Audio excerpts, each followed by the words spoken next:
Mi amado, sea bienvenido nuevamente a un compartir de la palabra de Dios. Que nuestro Dios y Padre de nuestro Señor Jesucristo alumbre los ojos de nuestro entendimiento para que seamos plenamente capaces de comprender con todos los santos cuál sea la anchura, la longitud, la profundidad y la altura, y de conocer el amor de Cristo, que excede todo conocimiento, para que seamos llenos de toda la plenitud de Cristo. Lo deseo de todo corazón. En esta oportunidad, mis amados, quiero compartir un tema acerca de si un cristiano debe guardar la ley de Moisés. Porque hay muchos que no saben en realidad si hay que guardar los mandamientos o no hay que guardar los mandamientos. Vamos a analizar la palabra de Dios, a ver qué nos enseña la misma palabra, que es la única guía que debemos de tener. Bueno, muchos dicen, hermano, la Biblia dice que Jesucristo no vino a abrogar la ley. Bueno, vamos a leer el texto que he mencionado. Dice Mateo 5, 17 y 18.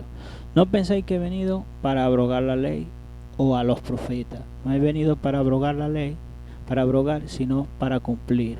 Porque de cierto os digo que a que pase el cielo y la tierra, ni una jota ni una tilde pasará de la ley, hasta que todo se haya cumplido. Hasta que todo, escuchen esto, hasta que todo se haya cumplido. Por supuesto que nuestro Señor Jesucristo no iba a abrogar su propia ley. Por supuesto que no, porque el problema no era la ley. La ley era santa, era justa y era buena. Lo dice Romanos 7, dice, de manera que la ley a la verdad es santa, el mandamiento santo, justo y bueno. Eso era perfecto porque venía de Dios. Era algo que había establecido nuestro Dios y Padre al hombre. El problema no era la ley, el problema es el hombre. Siempre ha sido el hombre que está lleno de pecado. Por eso el Señor envió la ley para corregirlo, pero no podían santificarlo. Bueno, entonces, vamos nuevamente al pasaje. Dice, porque no penséis que he venido a abrogar la ley o a los profetas. No he venido para abrogar, sino para cumplir. Como les dije, el Señor vino a cumplir hasta que todo se haya cumplido. Y usted dirá, ajá, ¿y cuándo se cumplió la ley? Lucas 16, 16 nos dice de esta manera, la ley y los profetas eran hasta Juan. Pero escuchen Mateo 5, 17, no penséis que he venido para abrogar la ley o a los profetas. Y Lucas 16, 16 nos dice, la ley y los profetas eran hasta Juan. Desde entonces el reino de Dios es anunciado y todos se esfuerzan por entrar en él. ¿Hasta cuándo era la ley y los profetas? Hasta Juan. Ya después de Juan no hay ley, no hay profeta. Hay un don de profecía que es diferente. Pero bueno, ese es otro tema. Entonces algunos dirán, entonces ¿cuál era el propósito de la ley? Gálatas 3:19 nos dice así. Entonces, ¿para qué sirve la ley? Fue añadida a causa de las transgresiones hasta que viniese la simiente, a quien fue hecha la promesa y fue ordenada por medio de ángeles en manos de un testador. Dice, fue añadida a causa de las transgresiones hasta que viniese la simiente, a quien fue hecha la promesa. La promesa fue hecha a Abraham, ¿verdad? Pero ¿quién era la promesa? Vamos a verlo. ¿O quién era la simiente? Vamos a verlo en Gálatas 3:16. Ahora bien, a Abraham fueron hechas las promesas y a su simiente. No dice y a la simiente, como si hablase de muchos, sino como de uno, y a la simiente, la cual es Cristo. ¿Quién era la simiente? ¿Quién era la semilla? ¿A quién era la promesa? O sea, ¿quién era la promesa que había prometido nuestro Dios y Padre? A nuestro Señor Jesucristo. Él era la simiente. Hasta allí se iba a guardar la ley. Como nos dice ahí, la ley y los profetas harán hasta Juan. Desde entonces el reino de Dios ha anunciado y todos se esfuerzan por entrar en él. Entonces, ¿hasta cuándo era la ley? Hasta Juan, hasta que viniera Cristo, a quien fue hecha la promesa. O sea, la promesa fue hecha a Abraham, pero la promesa era Cristo, que era la simiente. Entonces, yo lo veo bastante claro allí. Vamos a recapitular. Mateo 5, 17 no pensé que he venido a abrogar la ley. Lucas 16 nos dice, la ley y los profetas eran hasta Juan. En Gálatas 3:19 nos dice, entonces ¿para qué sirve la ley? Fue añadida a causa de las transgresiones hasta que viniese la simiente. ¿Y quién era la simiente? Cristo Jesús. Recuerde que el libro de Gálatas, recuerde, o si no lo sabe, el libro de Gálatas fue hecho para corregir que los judíos o los judaizantes querían introducir la ley, la circuncisión y todas esas cosas que se hacían en la ley a los cristianos que estaban en Galacia. Y Pablo escribe esta carta para refutar lo que ellos querían enseñar. lo que ellos querían introducir en la iglesia de Galacia. Por eso el Señor, Pablo le dice, ¿quién los fascinó? ¿Quién los estorbó? ¿Quién los engañó? ¿Me entienden? Entonces yo lo veo aquí bastante claro, pero voy a usar una cantidad de versículos para que ustedes tengan base para poder discernir la palabra de Dios. En el mismo Gálatas, como algunos dicen, no, los mandamientos, bueno, vamos a leerlo un poquito, los 10 mandamientos, qué sé yo. Gálatas 4, 21, 25 dice así: decidme lo que queréis estar bajo la ley. ¿No habéis oído la ley? Porque está escrito que Abraham tuvo 2 hijos, uno de la esclava, el otro de la libre. Pero el de la esclava nació según la carne, mas el de la libre por la promesa, la cual es una alegoría. Si usted ve una alegoría, son varias metáforas unidas. ¿Y qué es una metáfora? Una metáfora es una palabra determinada cuyo significado es otro. O sea, en unos escritos, en cualquier escrito, sea bíblico, la hermenéutica se usa ya en estos tiempos esencialmente es a la palabra de Dios, pero se puede usar para cualquier escrito. Ahora, una alegoría son varias metáforas, o sea, varias palabras, ¿verdad?, que se colocan como ejemplo para mostrar una verdad. Y una metáfora es una palabra utilizada cuyo significado es otro. O sea, es un ejemplo para mostrar, en el caso de nosotros, una verdad espiritual. Me explico. Jesucristo dijo, yo soy la puerta. Por supuesto, nuestro Señor no es una puerta. Eso es una metáfora, una palabra determinada cuyo significado es otro. Él estaba mostrando una verdad espiritual. La única manera de entrar al Padre o llegar al Padre es por medio de nuestro Señor Jesucristo. Bueno, entonces aquí en Gálatas 4:24 dice así, lo cual es una alegoría. ¿Qué es una alegoría? Lo que ellos están diciendo, decidme lo que queréis estar bajo la ley. ¿No habéis oído la ley? Porque está escrito, Abraham tuvo 2 hijos, una de la esclava, el otro de la libre. Esta referencia que está haciendo aquí Pablo, que está hablando de la esclava y de la libre, que es Agar y de Saraí, está haciendo una alegoría, está representando algo físico para mostrar una verdad espiritual. Vamos a seguir leyendo el 24, dice así, lo cual es una alegoría, pues estas mujeres son de 2 pactos. El uno proviene del monte Sinaí, el cual da hijos para esclavitud. Este es Agar. Está colocando el ejemplo de Agar. Agar no era del monte Sinaí porque Agar era de Egipto. Entonces es una representación de los judíos. Agar representa a los judíos y Saraí a la Jerusalén actual, a la Jerusalén, a los nacidos de nuevo, a los judíos y gentiles, por supuesto. Seguimos leyendo, porque Agar es el monte Sinaí en Arabia y corresponde a la Jerusalén actual, pues esta, junto con sus hijos, están en esclavitud, mas la Jerusalén de arriba, la cual es madre de todos nosotros, es libre. La Jerusalén de arriba no está hablando de Sara, porque Sara no vino de arriba. Lo que vino de arriba fue nuestro Señor Jesucristo, y lo que nació después que vino nuestro Señor Jesucristo fue la iglesia. Y ahí entra judíos y gentiles, todo el mundo, todo el que crea en nuestro Señor Jesucristo alcanzará misericordia de parte de Dios. Entonces, aquí en Gálatas 4, 21 al 25 está colocando un ejemplo de Agar y Sara, porque dice, estas son de 2 pactos, el uno proviene del monte Sinaí, la cual da fruto para esclavitud. ¿Qué era lo que daba fruto para la esclavitud? Aquí estaba esclavizado el judío a la ley. El que haga tal y tal cosa, vivirá por ella. Ellos eran esclavos de la ley. Puedes leer Romanos 7 para que le dé un poco más de luz. Y aquí vamos a hacer un análisis, a ver qué fue lo que se le prometió en el monte Sinaí.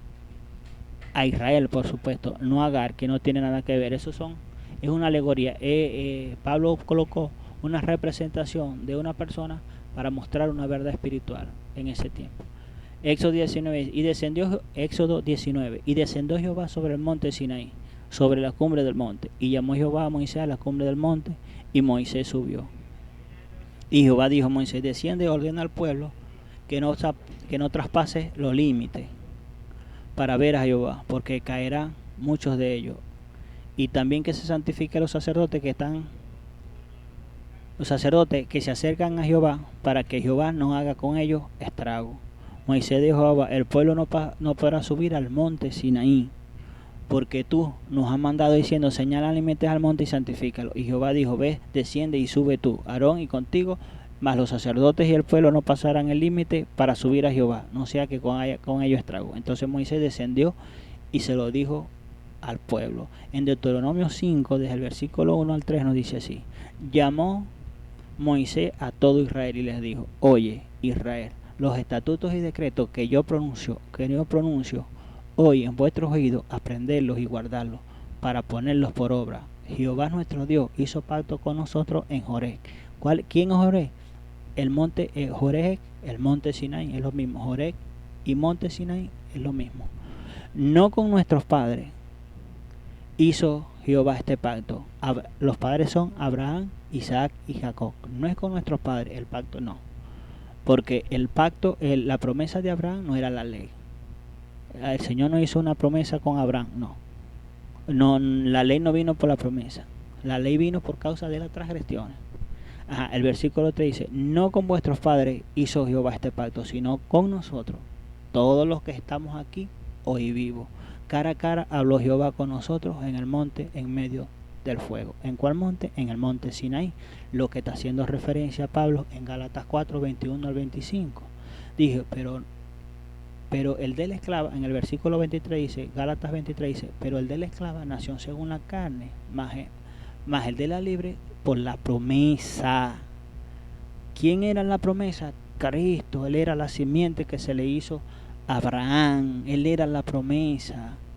Y cuando hace referencia de Agar, está hablando de la Jerusalén, los que guardan los mandamientos, que da fruto para esclavitud.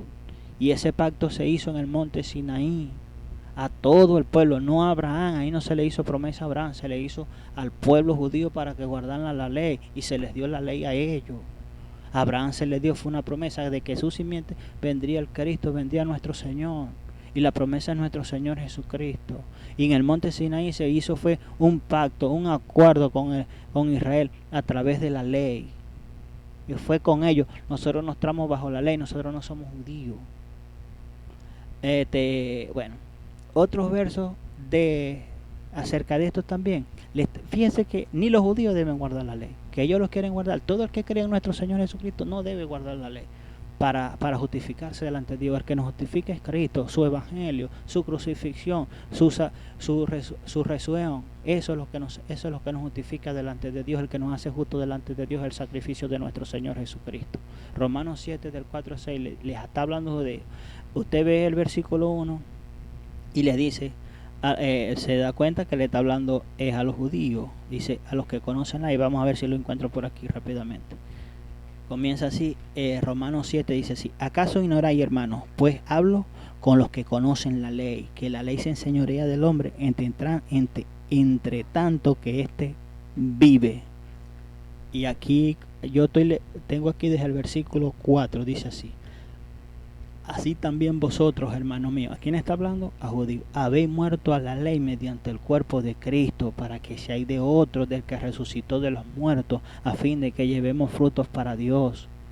Porque mientras estábamos en la carne, las pasiones pecaminosas que eran por la ley obraban en nuestros miembros, llevando fruto para muerte.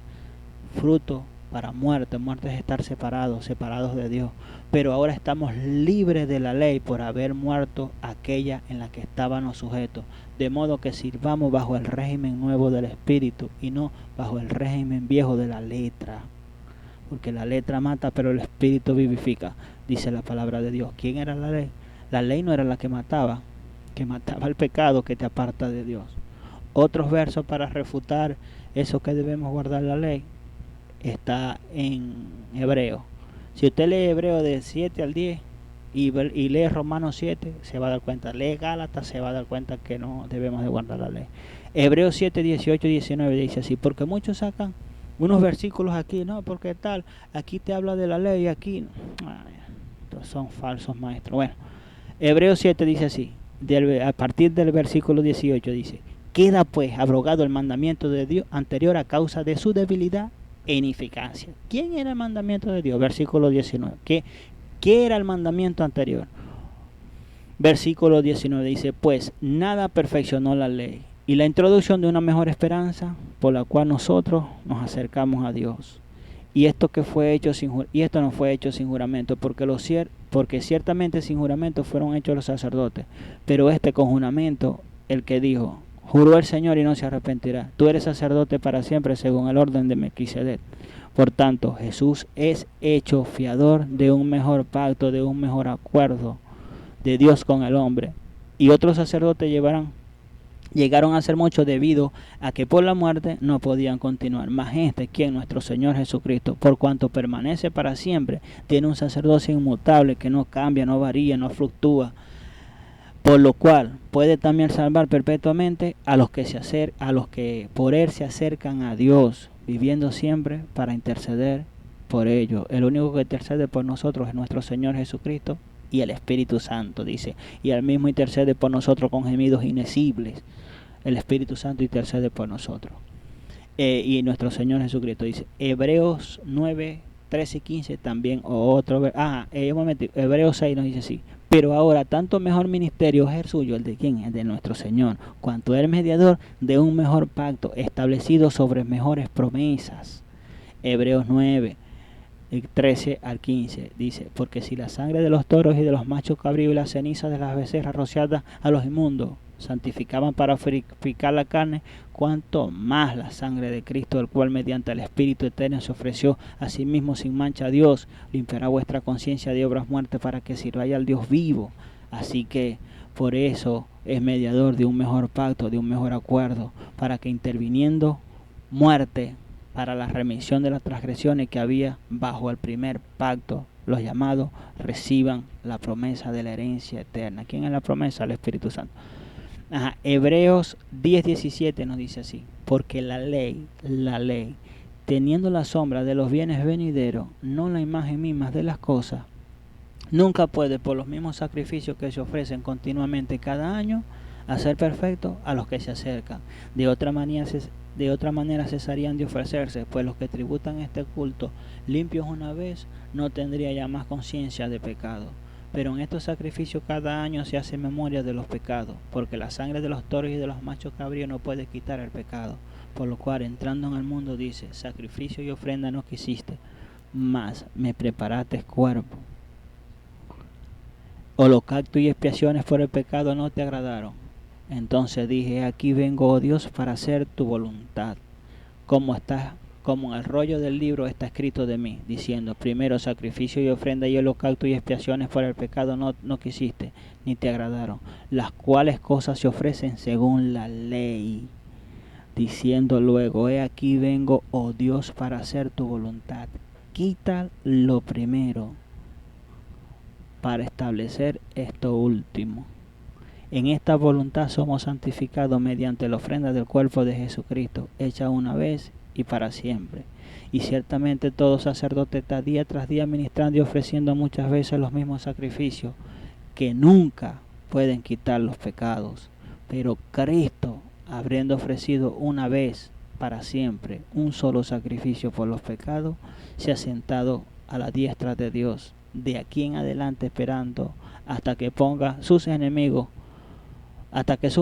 sean puestos por estrado de su pie. Porque con una sola ofrenda hizo perfecto para siempre a los santificados. Y nos atestigua el mismo Espíritu Santo.